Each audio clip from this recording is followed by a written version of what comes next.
Hello everyone, my name is Qifeng Chen, and today I want to talk about multi-threading in Java. Also, in this presentation, I will focus more on multi-thread concept instead of implementation. So where is multi-threading come from and why we need it? Since the technology advancing processing time on a single task took longer because the data became bigger, instead of executing everything on one task, we can separate them into different tasks, then run them simultaneously. For example, we can separate one task into 4 pieces and we will get the result 3 times faster. For my outline, I will later talk about what is multi-threading, lifecycle and scheduler, daemon thread, thread group and pool, and termination.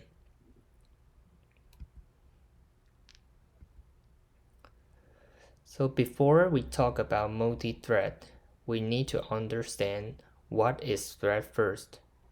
It is a lightweight subprocess, so we can create many threads under a single process, just like the diagram here. Under one single process, we can create many threads. And after the creation, we can run them simultaneously. The important thing is that each thread is independent from other thread. However, they share the same memory, just as the picture here. They all share the same memory in one process.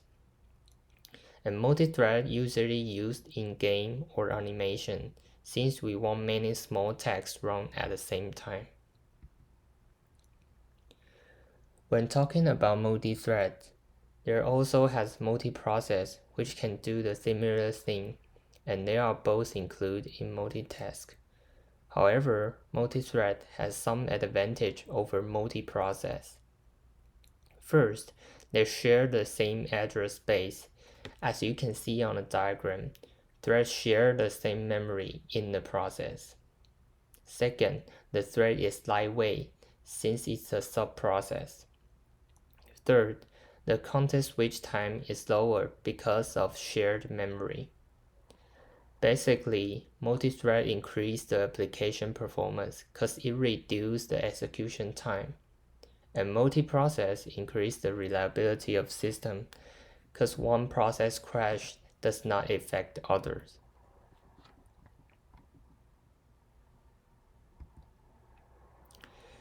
There are 5 steps in thread's life cycle: new, runnable, running, non-runnable, terminated. New is when you create an instance of a thread class. Runnable is using a start method to put a thread in the waiting line. Running is when the thread being selected by the scheduler. Non-runnable is the thread currently not eligible to run, like we pause the thread from further execution. The thread will be in this state. Terminated is when the thread finishes its job. For the running section, it decided by the thread scheduler, not by the thread itself, and I will explain more about thread scheduler in the next slide.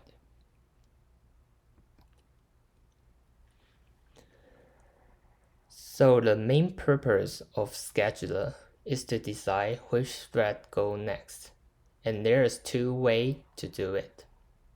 First is preempting scheduling. Scheduler arrange based on the priority of a thread, and it will work until it's finished or more prioritized thread appear. As we can see on the right hand side, that person who has more money will be selected first by the scheduler, then others.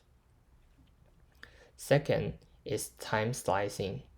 It will split the process into multiple slices, then assign to each thread for how many time slices they can work on. As the diagram shows, process has been cut into 4 pieces, and A get the first and the fourth slice, B get the second and the third slice.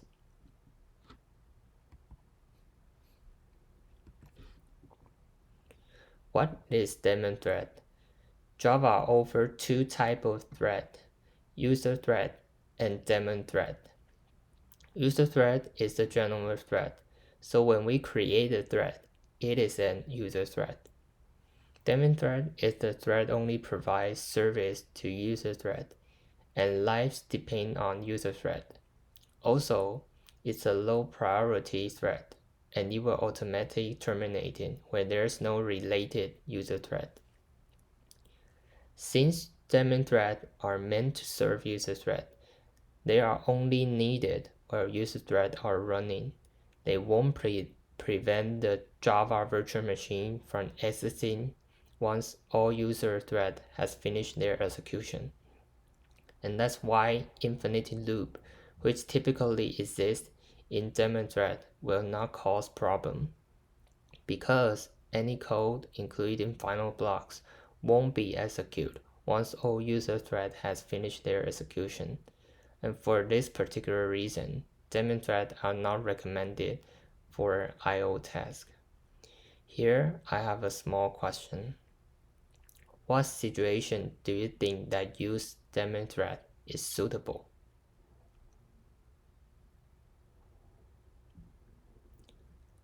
So, as I described earlier, daemon thread is not suitable for main execution.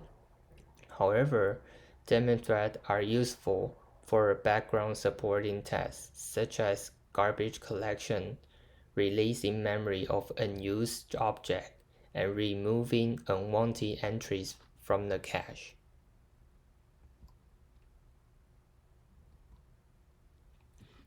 What is thread group?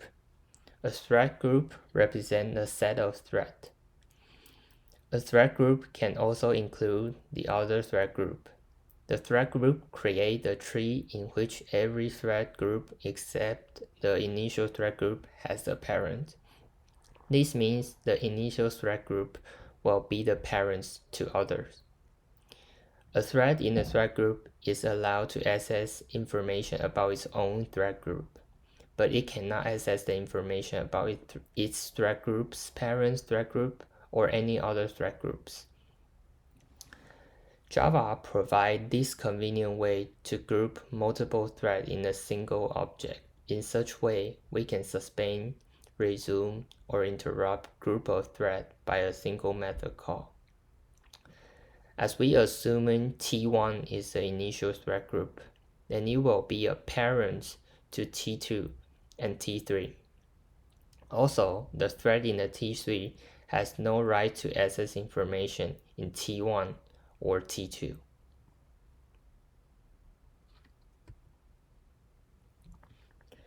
What is thread pool? A thread pool represents a group of worker threads that are waiting for the job and reused many times. In case of thread pool, groups of fixed size threads are created. A thread from a thread pool is pulled out and assigned a job by the service provider. After completion of job, thread is back into the thread pool again. It creates the better performance because it saves time and there's no need to create a new thread. As the diagram shows on the right side, when T1 is being selected, it will go to the execution part, and once it finishes its job, it will return to the pool and waiting for another job assigned.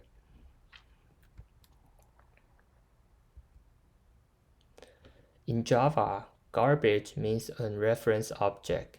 Garbage collection is process of reclaiming the runtime unused memory automatically. In other words, it is a way to destroy the unused object. To do so, we were using many different functions in many languages, but in Java, it is performed automatically. So Java actually provides better memory management. And it makes Java memory efficient because garbage collector remove the unreferenced object from a heap memory. It is automatically done by the garbage collector, so we don't need to make extra effort. Here are my resources used in this presentation, and thanks for your listening.